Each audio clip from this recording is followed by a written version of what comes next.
Hey, Chris and Mary, over the weekend, the Port Authority shut down this tube of the tunnel for a few hours to conduct the training. Now, I can tell you from being in the middle of it all, it felt so real. And that's the idea, to give first responders realistic training. Now, this is all simulated, but I want to warn you, some of what you're about to see may be considered graphic. It sounds and certainly looks like a real explosion. But this is only a drill. What you're watching is emergency responders playing out a real-life scenario at the Holland Tunnel, a terrorist attack.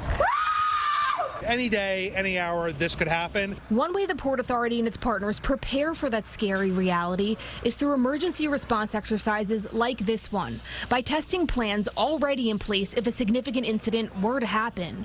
One tube of the Holland was closed Saturday night into Sunday for the training. The GM of the tunnel sets the scene. The scenario is that there was an explosion on the toll plaza. There's motor vehicle accidents. We have overturned vehicles. You have wounded people. We have some fatalities. In this extrication exercise, the trapped victims are just mannequins, but there are about 50 volunteers on the simulated scene. We want to make it as realistic as possible. Starting with makeup, bringing a little Hollywood to the Holland.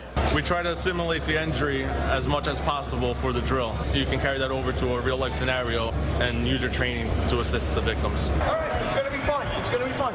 To that point, these volunteer actors like Cato Figueroa are told to play the part the entire exercise. All right, there you go. First responders here are trying to calm down the victims until more help arrives on scene. You have to scream, you have to make the emotions, because we have to train our first responders. What made you want to volunteer?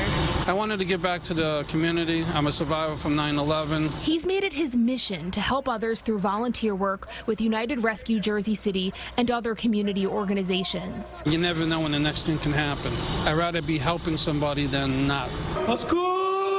Many of the actors here have a similar mindset as students, volunteers, or aspiring first responders. What is your name? Man, okay, we'll get you the help you need. Don't worry about it. The tunnel's closed during this drill, but the scenario is that it's a weekday and the morning rush. So just imagine this area filled with cars. There's probably about 7 or 8 different nuances to this exercise. Everything from the firefighting to the extrication to the criminal investigative piece to traffic control. And every part of the exercise, along with every minute, counts, including something that seems as simple as suiting up. How fast can you guys do this? This has to be done in under just 2 minutes. Nothing about putting this on is easy. Important for protection, but makes the job that much harder for firefighters.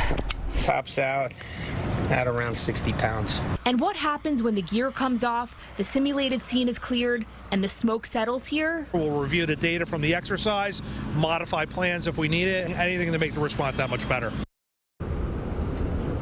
The Port Authority does about 30 different exercises each year, including active shooter training. What you saw here was one of its bigger, full-scale exercises. They do about 4 of those annually, and as you can see behind me, it's back to business here as usual. We're live in Jersey City. Jenna DeAngelis, CBS 2 News.